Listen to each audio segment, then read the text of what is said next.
Major breaking economic news. The Federal Reserve announcing its decision on whether to make its first interest rate cut this year, and it's happening after months of pressure from President Trump. Let's go straight to CNN's Matt Egan. He is live for us at the Federal Reserve headquarters here in Washington. Tell us about this decision, Matt.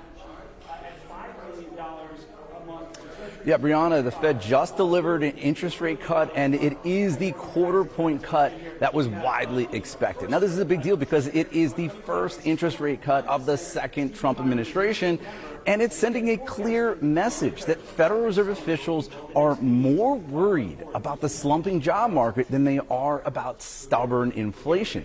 They're acting now to try to shore up the job market before this trouble turns into something worse. And they're signaling this concern in their new statement that they just put out by inserting some new language that I'll read to you now.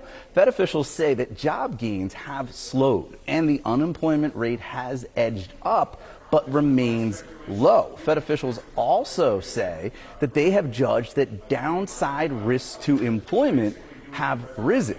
Now, at the same time, this statement also says that inflation has moved up and remains somewhat elevated, which just gets at this really difficult situation facing the Fed, where they're really trying to fight a two-front war, right? They're trying to fix the job market and they're trying to defeat inflation at the same time. It is really difficult. Now, as far as the voting here, this was actually almost unanimous. It was an 11-1 vote with Fed Chair Jerome Powell joined by 10 of his colleagues, including Fed Governor Lisa Cook, who the president has tried to fire. The one dissenter is the Federal Reserve's newest member. That's Stephen Miron, the Trump loyalist and White House economist.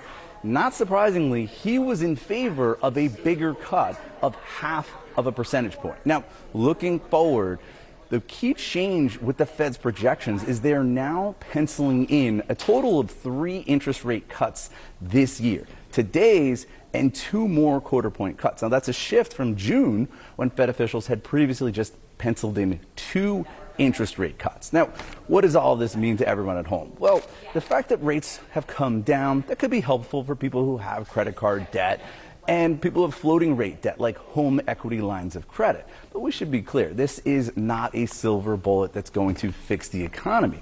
Interest rates do remain high. The Fed spiked interest rates 3 years ago to try to fight inflation. That amounted to slamming the brakes on the economy. Now they're not going pedal to the metal and hitting the gas. They're sort of gradually taking their foot off the brake.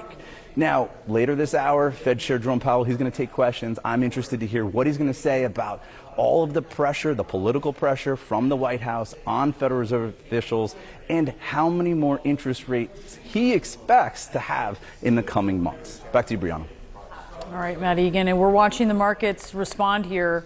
The vertical axis actually we just had to extend that in the graphic to make room for how they're reacting there on Wall Street. Matt at the Fed, thank you so much for that. Boris? Let's get some analysis now with Aaron Klein. He served as Deputy Secretary of the Treasury Department in the Obama administration. He's now a senior fellow at the Brookings Institution. Aaron, thanks so much for being with us. 0.25% cut. What do you make of it? So look, that's a lot what the market expected. There was some people that thought it was going to be 50. That's clearly what Trump's new appointee wanted. But the Fed is going to be measured as they move forward because they're dealing with a difficult economy when you're setting monetary policy. Stubbornly high inflation and a weakening economy and an eroding jobs market. So 25 basis points is probably what most folks were expecting. You mentioned stubbornly high inflation. It's still over that 2% goal. How confident are you that they can navigate through that? Well, look, it's very difficult. The Federal Reserve is trying to hit these 2 targets at the same time. Stable prices, which they've defined as 2% interest rate, and full employment. And that's a difficult circumstance for anybody to navigate, let alone in this shifting economy. Look, you have the president putting tariffs on, putting tariffs off, juicing the economy with tax cuts, large deficit spendings, uncertain way that the economy is structurally rebounded post-COVID.